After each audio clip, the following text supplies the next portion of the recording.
love that music. I know that's kind of a new feature that Alex put together. And welcome everyone to Chatting with the Stars. And we really don't mean us. Yeah. No, we don't. We mean the planets, the universal light that shines from above on us here on Earth, right? Mhm. And from the very beginning, thousands, 2,000 years ago, astrologers knew something happening in the sky, the lights in the sky, the planets, the fixed stars, all of that have a uh, interpretation here on the Earth, right? Mhm. So let's chat. Let's see Yeah. what's going on for the month of June. So I'm Sandy Rueve. I have a company called Intention Beads. I make talismans as an astrologer. And we've been together with Susan for, I don't know, maybe 13 Yeah. years. Jupiter Yeah. returnish Yeah. kind of thing going on. And I'm Susan Gidel, and I focus on financial astrology. And so, like I always like to say, I see Venus as money, and Sandy sees Venus as love. Right. And so we are two astrologers that are buddies. We met through our astrologer, Yeah. Barbara Shermer. God bless her soul. I know she's proud of us right now. It's her. She's Her one of our birthday stars. in June. Yep, this month is her birthday. Mhm. We met through astrology, and we've become great friends Yep. and hopefully great mentors to each other. I know you are for me, and Likewise. we love doing this chatting with the stars. So occasionally, this is our first live on this platform. Now we've Mhm. been together for 12-ish years, doing multiple ways, doing things, doing live events, like in-person events, I meant. Yeah. And now I'm in Cincinnati, Ohio. I just moved a month ago from Chicago, where you are. Yeah. Yeah. So anyway, we want to introduce, and we want to, if there's any questions that come in, ask. We can't answer any personal questions, but if you're looking at, we're going to talk about the planets moving. Uh, there's one particular about to go retrograde. We're going to show you a chart in a little bit, but you see the little code up in the corner. There's a June cheat sheet, and it's always on my calendar to do, and I actually love doing the cheat sheets. Yeah. I do too. I pick up little tidbits of stuff. I put them in my calendar, like a year in advance.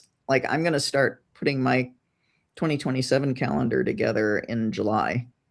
That's really when I start really digging into what next year looks like. Yeah. And so that's all in my calendar a long time ago.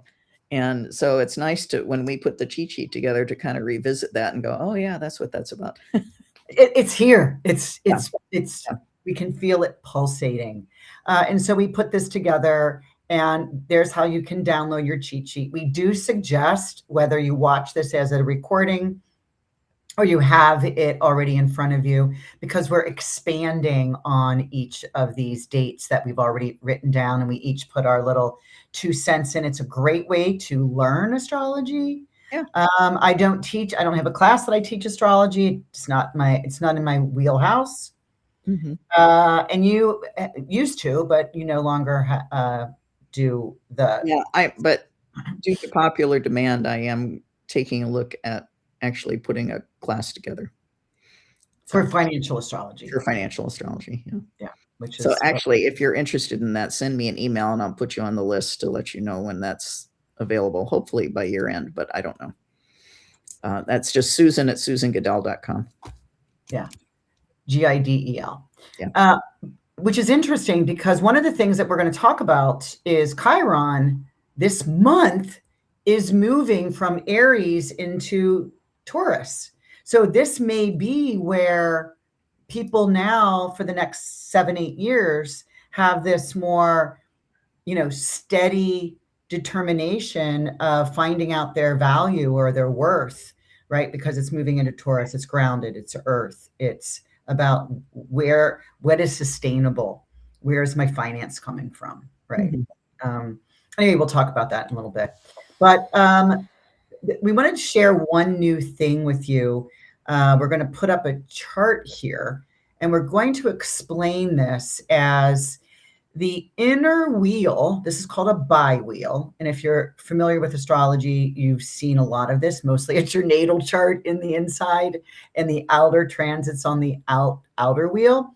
However, we wanted to show you June 1st, today, is in the inner wheel, and July 1st is on the outer wheel. Now, this is Evanston, Illinois, where I just moved from. So these are all central. Everything we talk about today is Central Daylight Time, if we give you times. But I wanted to follow this. I'll take the first couple, Susan, and we'll kind of start around the first house. Okay. See that in the outer wheel by July 1st, Venus has moved into Leo, but she starts this month in Cancer, conjoined with Jupiter. So and that's the green circles. Yes, the green circle, Venus goes from the 12th house to the first house. So she moves a sign. That's good information. Mm-hmm. And we go to Jupiter, the fancy 4. We're just going to go up over the horizon. We see Jupiter is leaving the sign of exaltation, Cancer. It's the fancy 4, and moves into Leo. This is a hugely marked moment. Mm-hmm. Hugely marked moment that we'll talk about, because he's coming out of exaltation and just going into a place where he's just peregrine. Yeah. Then we got Mercury we start with Mercury at 0 degrees of Cancer right there, moving up the chart. And we see that typically he's circled in blue, and he typically would move for sure a sign in a month. Yeah. He's quick. He's a quick moving planet. However, he's getting ready to retrograde, and we see he's retrograding. He's already retrograde by the end of the month, and it's in Cancer.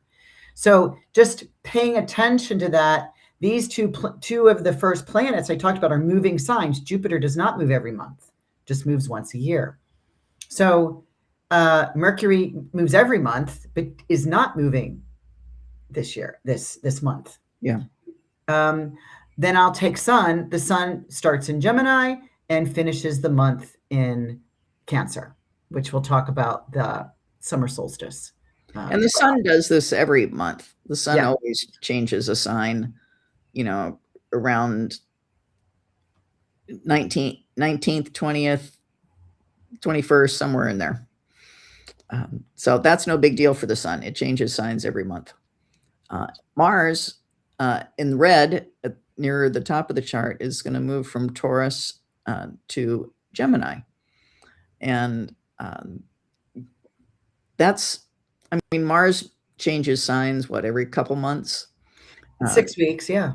Yeah. So, and then Chiron that you mentioned is at the top. That's in orange circles. And you talked about that a little bit, changing signs from Aries to Taurus. And that's kind of in the same vein as the Jupiter that changes once a year, although it's a little longer. It's 7-8 years. 7-8 years. Yeah. That's a big deal. Yeah.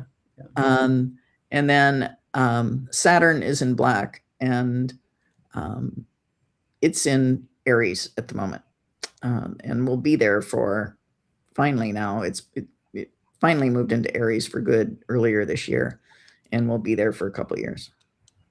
And actually, we see he's only moved 2 degrees in a month. So, actually, he's kind of moving fast. That's really a little bit faster for Saturn to move. But just to note that, the other planets we won't need to talk about because they're very, very slow moving. And, one is the next one, actually, I'm going to talk about, even though I said I wouldn't, is Neptune, the Trident.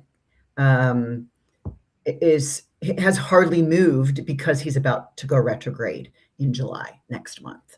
Mm-hmm. So, okay, I just wanted to kind of point that. We see the moon. Let's just quick look at the moon. The moon starts in the 5th house in Sagittarius and wings around in that month time and ends at the end of, it kind of looks like it's in the 6th house here in Capricorn. So the moon will move all the way around the whole chart, plus an extra sign in this month, like she does every year. Yeah. Like she does every month. Yeah. Mhm. All right, let's go. Let's start. Let's get going. So again, if you have your cheat sheet and if you see that some of the things that we have written down. So let's just start with Monday, which is today. Mercury this morning moved from Gemini, where he loves to be, chitty chatty, talking, teaching, reading, learning, exploring, curiosity, right? He rules Gemini, and he's moved from a place of dignity into Cancer. And so this is more about family chit chat, emotional chit chat. So family matters. It's easy. Things can easily be discussed. Get together, planning things that you want to be around family, more homey, right? Mhm. Invite people into your home, socialize in your home. Yeah. And, any kind of communication, I think, with Mercury and Cancer is just calmer, more lovely, more caring. But I did, in my written comment, say, okay, well, speak softly even if you carry a big stick. So Yeah. Yeah. even if you have something really difficult to say it nicely. Yeah, I mean, speak what's on your heart, right? Because this is a feeling. This is a water sign, and Mercury is going to retrograde here.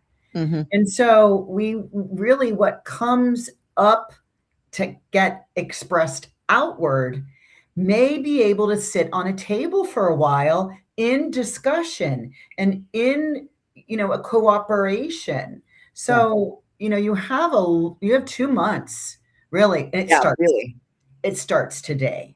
Mhm. So anything that's heavy on your heart really needs to be expressed because it'll feel better for you in 2 months' time. Mhm. All right, Tuesday the 2nd. We have the sun. Remember the sun is in Gemini. It's Gemini season. Sun in Gemini makes a sextile to Saturn. I like this. This happens twice a year. This is the one that I call steady as she goes. And now I say she because I just like, I don't know. I just like women. I mean, and I love everybody. Anyway, sound judgments, Yeah. authority and leadership improves. I'm wondering, we also, Susan, in mundane astrology, we look at the sun as our leaders, the king, the leader of the country, the leader of our family, whoever. Yeah. Mm. Companies, anything. The person at the top is represented by the sun. So I'm just curious if we're going to hear something in the news around that there's a decision, a strong decision that may hold. See, and I would say, it's a sextile. And sextiles present opportunity. They're Mhm. not a slam dunk like a trine can be, or a conjunction. They aren't difficult like a square or an opposition. Sextiles are, meh. Yeah. Yeah, but I do think that there's maybe it's like a feel good, like I have knowledge and I can prove it kind Yeah. of thing if on an individual. Mhm. All right, Wednesday the 3rd, we Wait. have okay. What? Well, Sun yeah. sextile Saturn for me is that Oh. it's just a really productive day, Mhm. if you so choose. Once again, it's the sextile. It's an opportunity. It's not required. Uh, but there's good energy to really get a lot of stuff done tomorrow if you put your mind to it. Mhm. Wednesday the 3rd, we have Mercury making a square to Neptune. So this is, huh? What are you trying to say? I don't get it. Right? If you're saying something like that, like, can you explain that again? What do I do with it now? Is it real? Is it fake? Could be misperception. You might misunderstand or be misunderstood because this is a bit of confusion. I think it's a lot of confusion. Okay, I was being nice. Yeah, because it's the square. And interesting to me is that it's at 4 degrees. So Neptune is 4 Aries, Mercury is at 4 Cancer. And so big confusion both ways, either delivering a message or receiving a message, either way. But what's interesting to me are two things. One, Mercury is out of bounds tomorrow. Mm. And so confusion is amplified because out of bounds planets behave in extreme ways. So, one, Mercury's out of bounds square Neptune. But I'm also interested in that it's at that 4 degrees, where Neptune is at 4, because I'm looking ahead into July on the 20th of July, when Neptune, Uranus, Pluto, and Jupiter will all be at 4 degrees. And Jupiter opposite Pluto, and then the other ones in trine and sextile to one another. The big transit this year. And so that's all at 4 degrees. So there could be news that relates to that big trine sextile. What do we call it? The minor grand trine. Yeah, it's the minor grand trine when you have news relating to that, and 2 sextiles. Yeah, with Mercury at that degree on Wednesday the 3rd. Yeah, very interesting. So, Mercury will not come back here during his retrograde because he doesn't come back this far, but it does set up something gets expanded. Yeah. And it's got legs, we might say. Or it could be that, the promise of this minor grand trine is really one of, to me, optimism, looking forward into the future about the kind of world that we would like to live in. And so that this Mercury could have news on the 3rd that might be conflicting with the grand view, just because it's a square.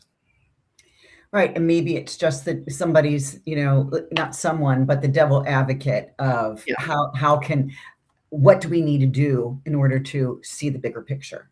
Mm-hmm. We got to go back to the drawing board or something, right? But on a personal level, it's just that beware that what you say might be misunderstood. Beware that what your messages that you're getting from someone else, you could not understand what they're really trying to say. Yeah.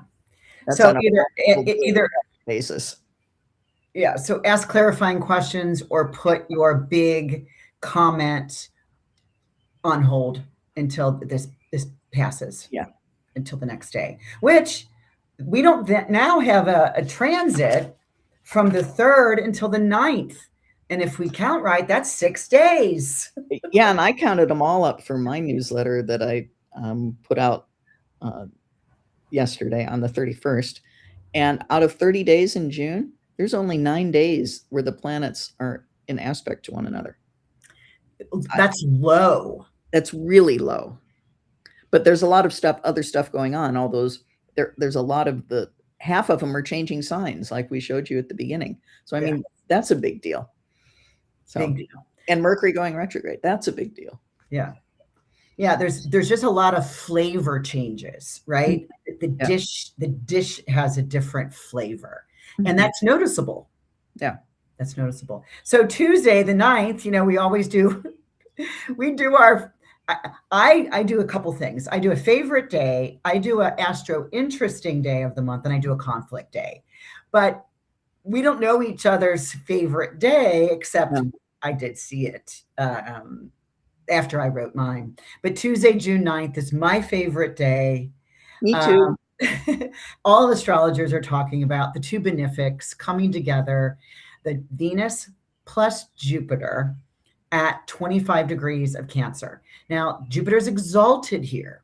And so this is friendly and super generous. It's a winning combination. The 2 benefics in Jupiter's exaltation and for those of you that are traditional astrologers or Hellenistic, it's also in Jupiter's bounds. So there's just this really nice ability to have fortune plus fortune. It's my favorite day. My favorite day. Yeah. It's easily a fabulous day, just in general, to have the 2 benefics conjunct in Jupiter's sign of exaltation, Jupiter's very, very favorite sign. just just fabulous. So a lovely day, great for money, likely. And just as an aside, it is not by coincidence, I think, that Elon Musk wants to um, launch the SpaceX stock trading on June 12. I've done a little bit of looking into those charts, and I think he's had an astrologer help him pick the incorporation for SpaceX as well as the um, first trade date and time because of how absolutely, unbelievably well connected they are to his personal chart that emphasizes success for him personally. And I'll write about that when I get a firm date on the SpaceX IPO and put it up on my blog. But it's beyond doubt, I think, that he's been using an astrologer. For years, I bet. For decades. He Decades. incorporated SpaceX in 2002. And anyway, there was, Yeah. earlier this year, there was rumor that he wanted to list the stock near this Venus-Jupiter conjunction. That's why it came up in conversation. And so that's when I started looking at the charts. Nice. And it's kind of unbelievable. So anyway, that day is going to be fabulous, and just in general. So. Yeah. Hi, back to you. Wednesday, we got the 10th. We've got Mercury making a square to Saturn. Now, Mercury's in an area where he's going to be squaring all those Aries planets. So here's hard to grasp. Get clarity, ask questions. This is Mercury. Ask questions until you understand or until they understand. Otherwise, you're going to go the wrong way. You're never going to finish your thoughts. And if you don't want to finish your thoughts, you put things on pause. Because Saturn can say withdraw, right? Hold, separate from whatever it is you need to do today. If you have to take a day off this month, be the day. And see, I think being a Capricorn, I'm a Pisces, yeah. I think Mercury squared Saturn is a great day to really think hard about things or think about hard things, where you have your critical mental facility is really heightened in this square, I think. So if you have something that you really need to, okay, I got to figure it out. What am I going to do? It could be a good day to do that. Okay. Saturday the 13th. We have two things going on here. First of all, Mercury goes into shadow on this day. And so the shadow of Mercury or any planet that goes into shadow means it's going to be retrograde soon. But note anything going on this day. If there's something in your natal chart that it is making an aspect to, that is the first subject matter that will need to be ping-ponged back and forth, thought about, redone, review, regenerated to be redone during the Mercury retrograde. All right, so to put that aside and we say Venus, we watched this at the beginning of the call, Venus moves into Leo, moves out of Cancer, where she's with Jupiter, and moves into Leo. Be proud of your partner, right? This is Venus, as you said, I look at it as social ability, love, connections, friendliness, things you love, things you desire. Show it to them, and you'll get weeks of excitement, right? Because it's Leo. So it's about opening up to the people that you love, and that you say it and mean it. See, and I think it's okay. I see Venus moving into Leo as really putting a spotlight on your own beauty, on your own self, where, now's the time to, brighten up your wardrobe, go get a new haircut, go for new makeup thing, review, overhaul, whatever that is. Although, because one of the things I still want to do one day is tattoo. I don't have any tattoos, but I want to do a tattoo of my eyeliner. But Yeah. don't do no tattoos because Mercury is in shadow. So Right. your decision may come back around and literally bite you in the eyeball, right? Yeah. Like it might not be a good idea. So yeah. But I like this shadow period as like and the shadow means that it's going to come back to this degree. That's how you define the shadow. What are the degrees that Mercury will be in while retrograde, and find those same degrees on either side of the retrograde, and that's the shadow period. But I think this is when Mercury in particular moves into its shadow. It's the little bell ringing and flag waving that says, "Oh, I've got just a little time to make sure that my phone's good, my computer's good, my car is good. Do I have to fix anything up before Mercury goes retrograde?" So, Oh, thank you. I do need to put that in my car. I need to get my car in. So thank you. I'm yes, gonna write it down now. because we're Sunday the in a 14th. Oh. preventative measure for Mhm, the upcoming Mercury retrograde, where things like that can go haywire. Because Mercury does represent short travel. Yeah, Could be your bicycle. Yeah, could and be. actually, I'm reconnecting my Peloton bike. Oh, So that might be a good time for me to get back on it. All right, Sunday the 14th, we have the new moon. This is a new moon in Gemini at 24 degrees of Gemini. This is at 9:54 p.m. This is Central Time. I This to me is things aren't settled yet. I mean, this is Gemini, right? mhm. Mercury, the ruler is the Mercury. The ruler, excuse me, of Gemini is Mercury. It's Mercury. And he's a verse. Remember, he's in Cancer, Mhm. and he's in shadow. We just talked about it. So if you think something is a go, or you think something is ready to sign on a dotted line, like this is ready to move forward, it is not. Mhm. Hold, please. Yeah. And for me, the new moon, the word is intend. And so intend in Gemini to do Gemini things over the next 2 weeks into the full moon. So intend to communicate, study, take short trips. So then we move to the following week, Monday the 15th, and really Monday, Tuesday, Wednesday, Venus is getting some lessons. Mhm. Venus is the only planet Monday, Tuesday, and Wednesday to be hitting, or excuse us, aspecting all the outer planets. It's Uranus, Neptune, and Pluto in that In order. that order. Yeah. So very interesting that on Monday the 15th, Venus, remember, she's in Leo, she's making a sextile to Uranus. So this could be surprise interactions. Maybe someone surprising you. Maybe you're surprising someone, but do it in a spontaneous way, right? Like Oh, yeah. if it comes to your mind, you get an aha, reach out, make a call, go over there, change direction, go get that ice cream. Yeah, I Mhm. did that last night. Like that surprise interaction. It'll benefit you. Yeah. So my first note under here is say, just party on. That can be Venus sextiling Uranus can just be a lot of fun. Um, but also, from a financial point of view, Venus sextiling Uranus is the potential for surprising money.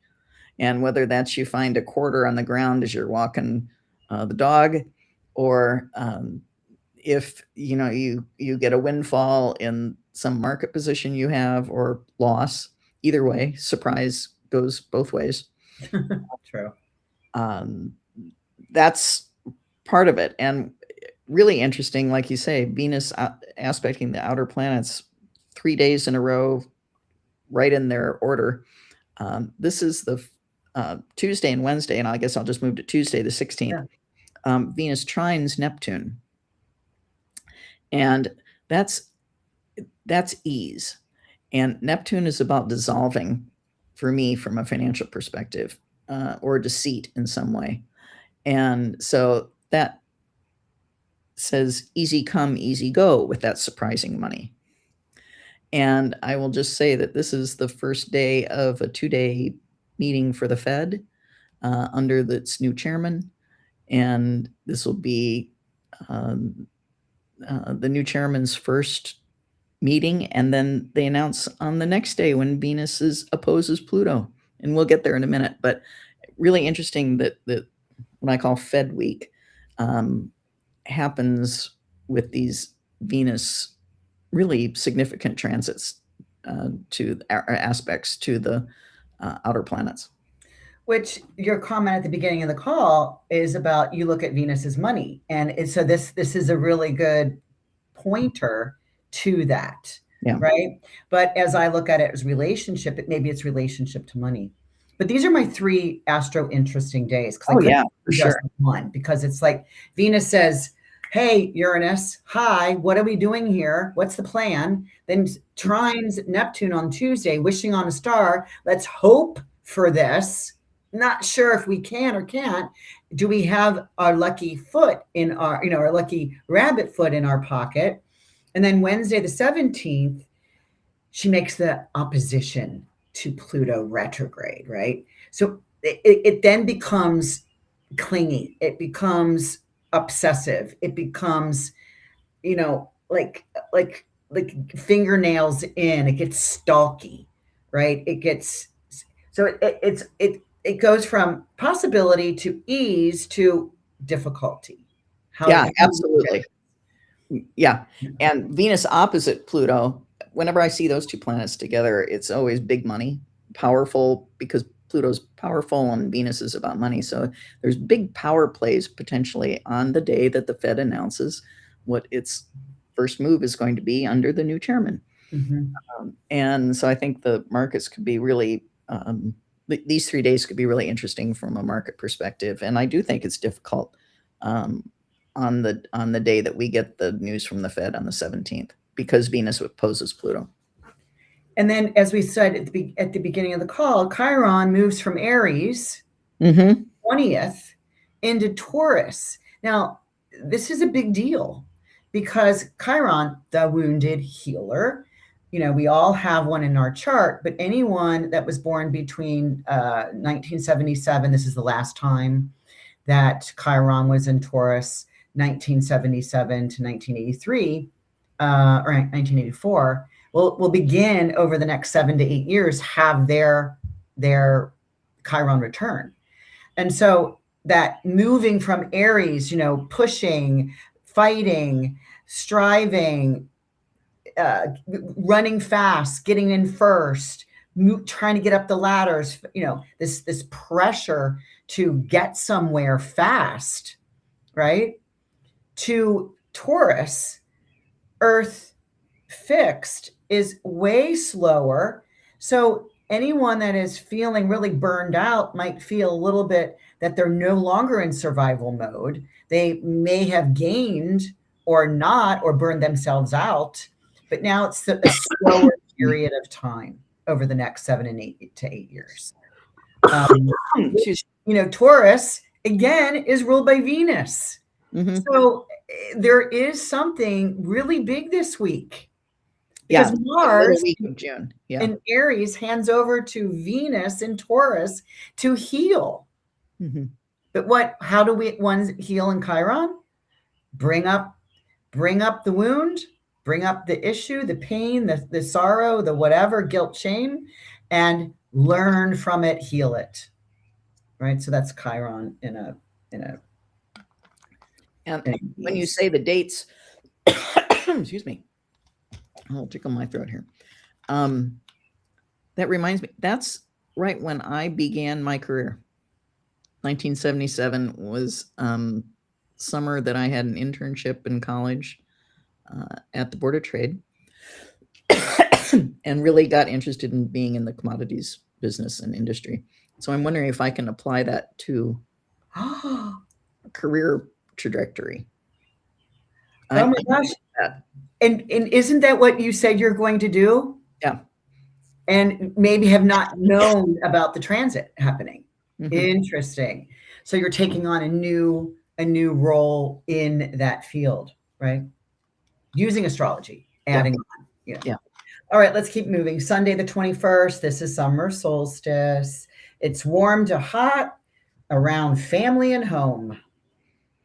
And so this is Father's Day. So, that's always, it's nice when the summer solstice is on Father's Day. This is exact at 3:24 a.m. Central Time.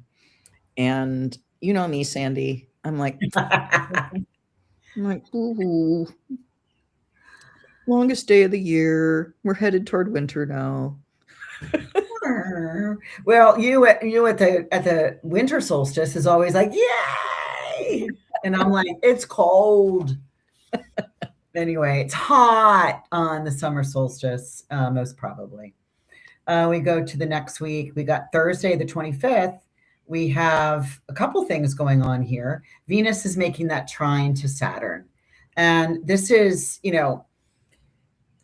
a trine. So we're talking fire, fire, right? So it's fire is action, Saturn is stability, Aries is firsts. So it's like take a risk you believe that will really work out. Now, right? Because it's Saturn. So it's like, Yeah. I am more for sure-footed to take on this fire risk, and I don't mean fire, but I mean actionable, that maybe it's time to move on something. Now, Mercury isn't retrograde yet. It's still in its shadow, but it's something that you could do in beta testing, right? Like try something out. And I always think Venus trine Saturn speaks to the ease of making some sort of long-term investment. Yeah. And whatever that might be for you. But Saturn rules real estate. It rules land. So, but anything that you could invest in, this is a day, if you want to hold it for a long time, it would be a good day to do that. Well, I think I shared with you outside what my financial advisor told me at my age, which was like, no. Anyway, that same day, Thursday the 25th, Sun makes a square to Neptune. So, what I had said in the morning, it's like, okay, fire action, stability, take a risk as something you believe in. Then the Sun makes this square to Neptune, is like, no, don't do it. Wait. It's not a good idea after all, right? Because it's like I don't have all the information. Mm-hmm. And I think the Sun, your vitality, squaring Neptune is also a sign to take a nap, chill, because you're going to be tired. This Neptune zaps energy from the Sun in this square like this, and so okay, do something in the morning and then take the rest of the day off. Yeah. I mean, there is reception there, but still, it does get a bit tiring. It's like Mars is making a sextile to Jupiter. This is action and success. Take that chance after all. The pause was worth the wait. So talking about those three things in a row here. Yeah. And this is on Sunday, June 28th. Yeah, Sunday. Yeah, sorry. Mars sextiling Jupiter. That even though it's a Sunday, good time to negotiate a good deal. And once again, it's an opportunity to do that. So negotiate a good deal either that day, probably that day, because then Mars moves into Gemini later in the afternoon, 2:29 p.m. So, it's still sextile Jupiter, but it has moved out of the sign that is sextiling Jupiter. So better to do that negotiation before Mars changes signs later in the day. It moves into Gemini. And I think you wait, because Mars in Taurus can give you the idea, but it's slow moving, right? Mars is in detriment. Mm-hmm. So he's getting the idea, around noon, right? And then by 2:30, like you said, a couple hours later, Mars moves into Gemini, so he needs to make that connection. Yeah. Now, Mars in Gemini, we have to look at the ruler of Gemini is still in shadow, right? Mhm. Not retrograde yet, but Almost. almost. Yeah. Slow as molasses. Yeah. In fact, we'll talk about that. That's because that's like the next within 24 hours. Mhm. But this is like move your ideas. Now's the time to push on all that you've been sitting on.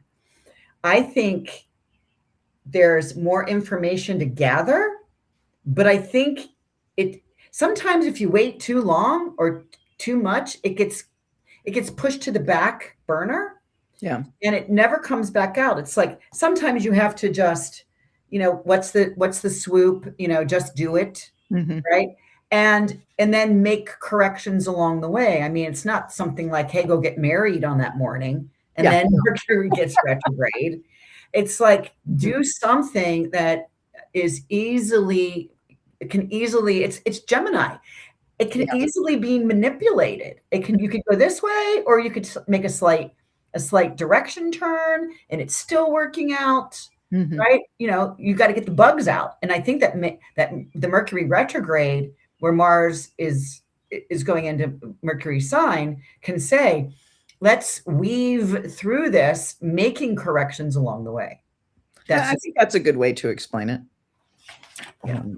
And there's multiple ways to explain stuff, right? And that's why the two of us, we don't really talk about, do you agree or do you not agree? Do you agree? This is what we come out here and say. We've not discussed this. No. Right? That's what's so fun about, yeah, I can see that, or no, I can't. Somebody, Karen's asking, can you explain more about Chiron and its relation to healing? Well, Chiron is called the wounded healer, and we all have one at birth. And that might be where your childhood wound comes from. We all have them. And when we get a Chiron return around 50 years old, we have the ability to recognize what it was and do a forgiveness, a surrendering forgiveness process. But he is Chiron was the mythological centaur who was thrown onto the mountainside because he was born lame. He found a crystal cave and healed himself. And so it's healing oneself through one's, 50 years of life. That's a long time. And so it moving from Aries into Taurus has more of a grounded sense of feeling like more natural or nature oriented, right? You're not in a hustle to get there. You're more grounded and feeling a little bit more, maybe more peaceful, or taking your time, getting in the richness, rituals, doing some, herbal medicines. I've got herbs growing all over. I'm doing, teas every day. So, getting into that, you can do some more research on that. Thanks for the question, Karen. It was a good one. So Monday, the 29th, this is when Mercury goes retrograde in Cancer, 12:36 p.m. Central. So the review period starts from the time that the shadow began on June 13. So take a look. Now's the time when you take a look at what happened around June 13, and I would give it a day or two easily either side, maybe a couple days either side. Something that needs to be reviewed that happened in mid-June. Now's the time to do it. Yeah, 26 of Cancer, hold please, need to wait. Mercury was moving to apply to Jupiter, right? Jupiter's at 29 degrees. He's about ready to move tomorrow, the next day, right? But Mercury is coming to within 3 degrees of Jupiter for something, maybe a big production or some sort of big idea. Yeah. And then Mercury's like, I'm not ready yet. I can't do it. So it won't be as amazing as I thought this was going to be. I need to put a hold on it. So all those possibilities can come true, but not now. Yeah. And then by the time he does reach Jupiter, Jupiter will be out of exaltation. But the idea was good. Mm-hmm.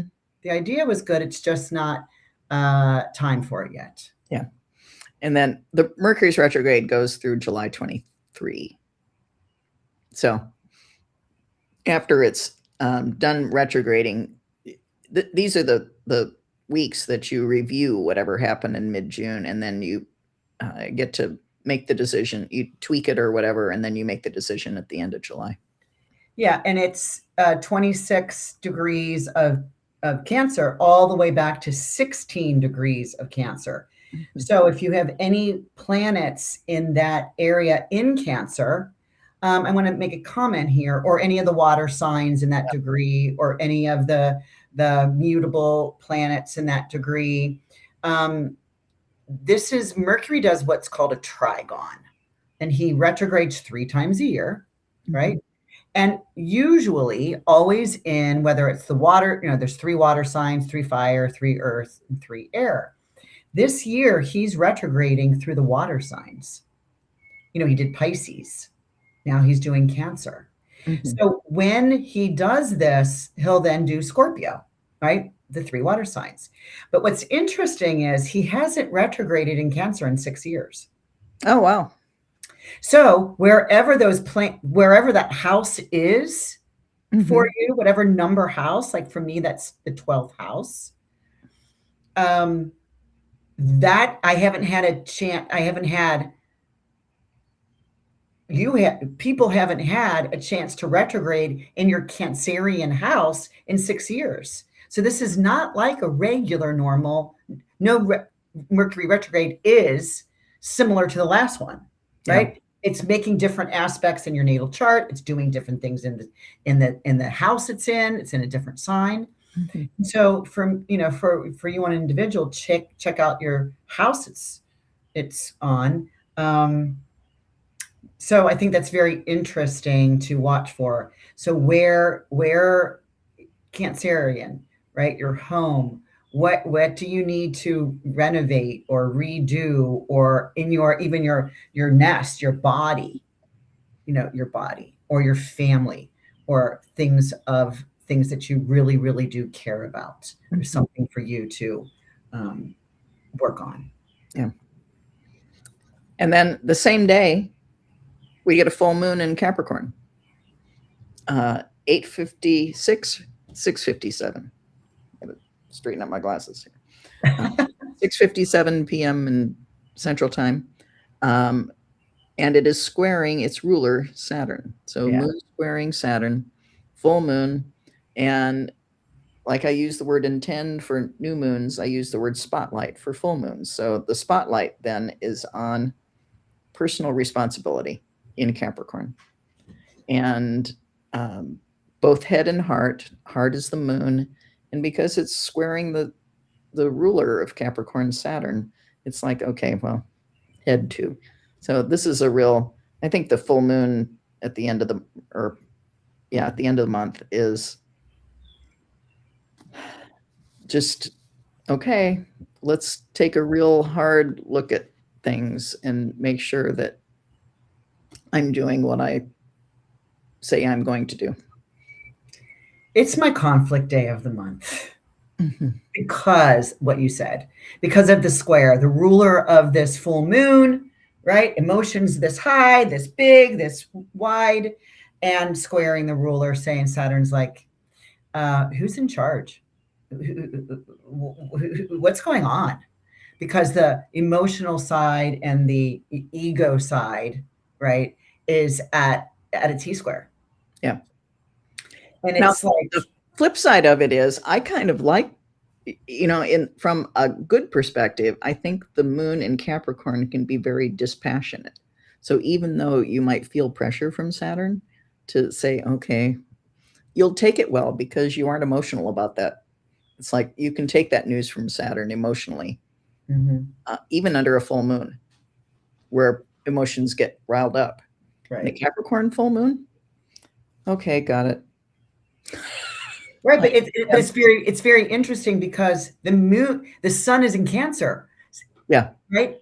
Moon sign. So to me, it's like the sun has what the moon normally does, right? Has that sensitivity because the sun is in the moon sign. So really, the moon, even though the moon isn't what's considered fall or a detriment here, I just think who's in charge and who does it serve, right? What are the rules and the boundaries that are being created by someone who may not really care, because it's not going to serve the common folk. It's not going to serve the public. Which is what the moon represents, is the public. It's like there's somebody saying something who thinks they're all helping, but they're not. Anyway, it's my conflict day of the month. Yeah. I'm not looking forward to this. Which is 1 month from now, because we have, we just had our full moon. In fact, it was coming in my, I'm watching the moon cycle through my new bedroom window and it's full on. So anyway, not a great full moon. Yeah. Right. So Tuesday, the very last day of the month, we've got, oh man, Jupiter is moving from exaltation Cancer. He won't be back here for 11 years, right? Because spends one year every 12 years. Excuse me, I got the hiccups now. Jupiter moves into Leo. Now, I'm okay with this because I'm a Leo rising. Right. I got Jupiter in Leo. And so I'm looking forward to this to see how this will expand me. That's why I'm already on my food program, because I don't want to gain weight. This happens at 12:52 a.m. Tuesday, the very last day of the year, or the very last day of the month, easing us in. It's a triplicity lord. Now, if you're Hellenistic, and I follow that,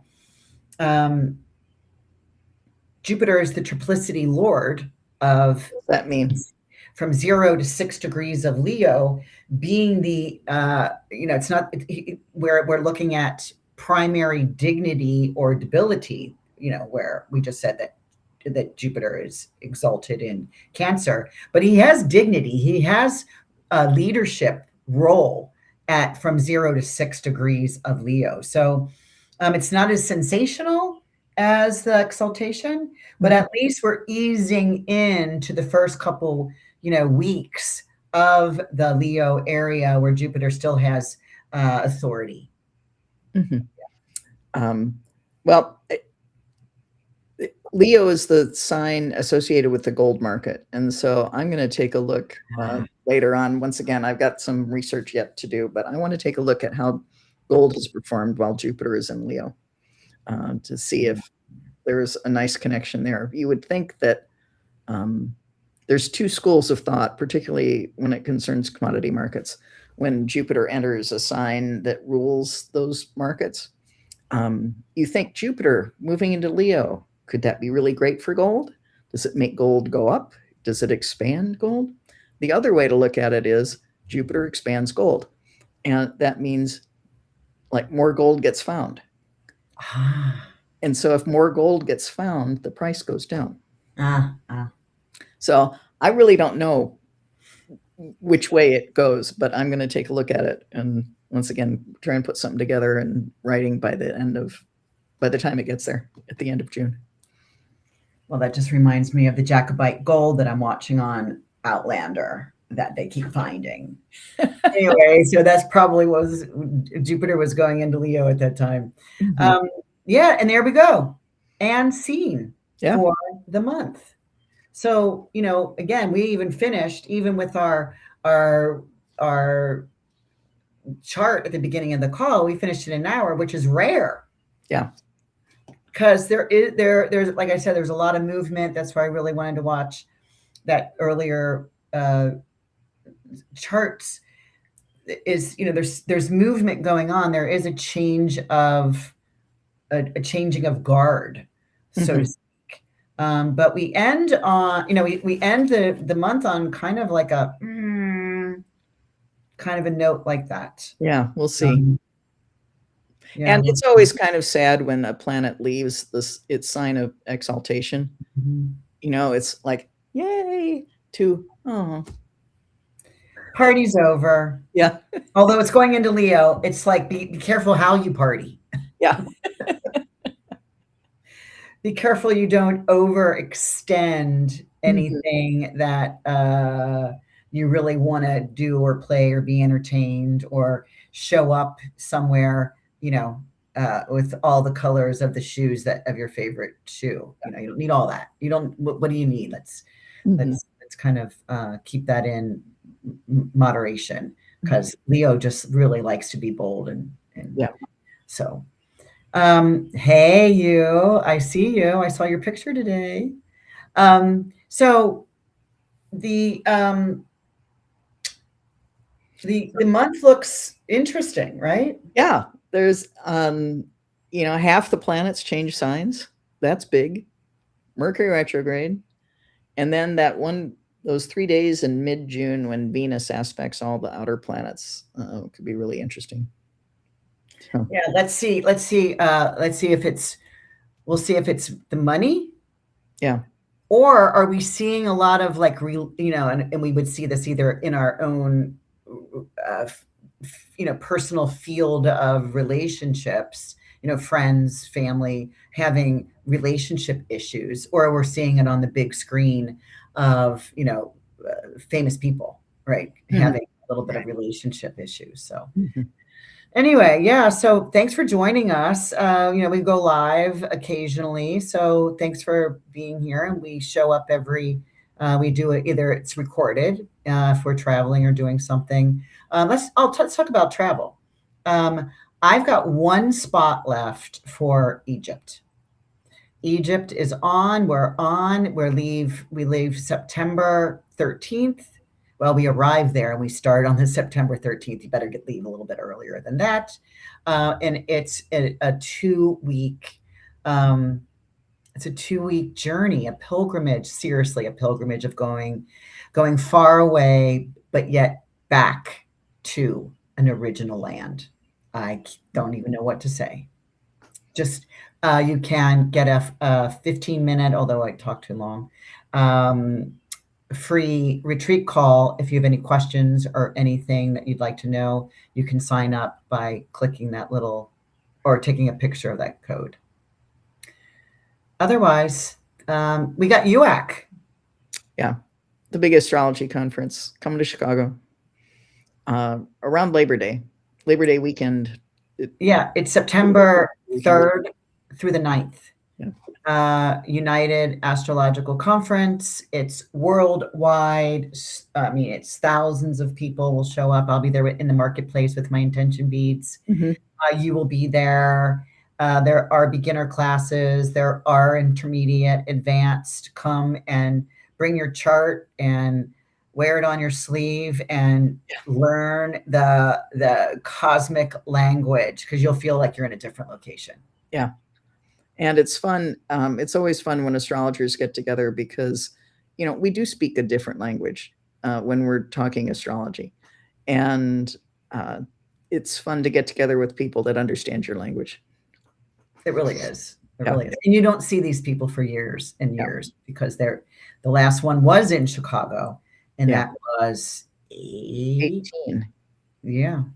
So 8 years ago. Mhm. So because they had to take a break because of that, that gibbly goo that came Yeah. out around in the early 20s. All right, everyone, thanks for being here and get your cheat sheet and we'll see you for July. Yeah. Enjoy June. Enjoy. All righty. Take care. Bye bye. And here